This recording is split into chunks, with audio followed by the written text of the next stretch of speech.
The following clip is part of our APUSH study program. For more study materials, go to opaeducation.com and sign up now. In the previous unit, we mentioned that the populist movement grew in size and scope across the U.S. After the Panic of 1893, which was by far the worst depression in U.S. history at that point, the loosely related progressive movement was born. However, it didn't have the same solid base and defined goals that the populist movement did. By that I mean, it was made up of many different interests of moderate reformers in society, everything from regulating business to reforming bureaucracy to social justice to welfare. Progressives were such an ideologically diverse group that they were even divided among many issues like prohibition, segregation, birth control, suffrage, and immigration. Progressives had many different methods for advocating for their policy ideas. Progressive journalists, particularly, were very vocal in fighting against what they saw as corruption or social injustice. They were known to investigate politicians and corporate leaders and leak disparaging information about them. Within law, the progressive Supreme Court Justice Oliver Wendell Holmes believed that laws needed to be interpreted to modern society, and this was reflected in many of his opinions for the court. Reformers set up organizations and worked as volunteers to help fix some of the important problems they saw in society. Progressives hoped, on a national level, to effectively regulate the economy, expand democracy, and create moral reforms. This was reflected in the 16th through 19th Amendments. The 16th Amendment allowed for an income tax. The 17th Amendment created the popular election of senators.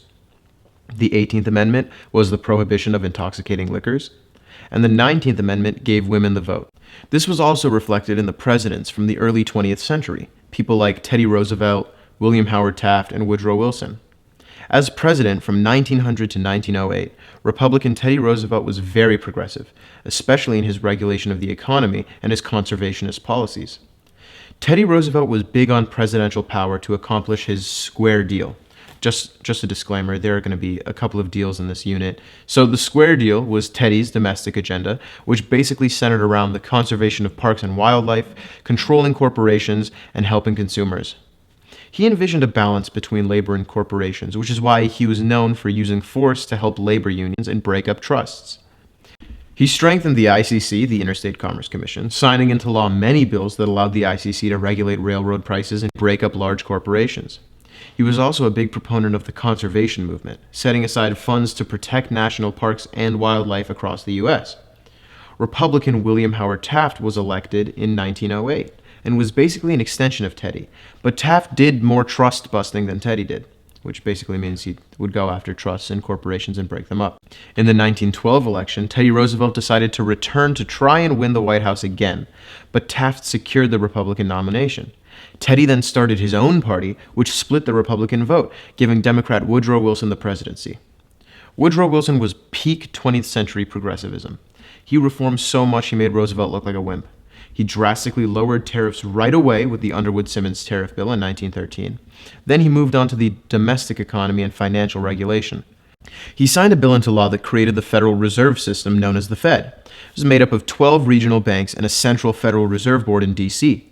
Members of this board would be appointed by Wilson, and we still have this system in place today. The board could regulate credit and change the money supply. He also created the Federal Trade Commission to oversee business activity.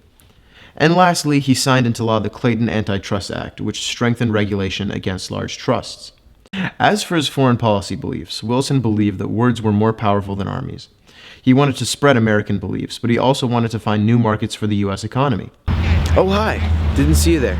That was me in the video. My name is Ben. If you enjoyed the video and want to quiz yourself on the information, go to the OPA Education website, opaeducation.com. Sign up for the OPA free plan and take the Unit 7 quiz right now.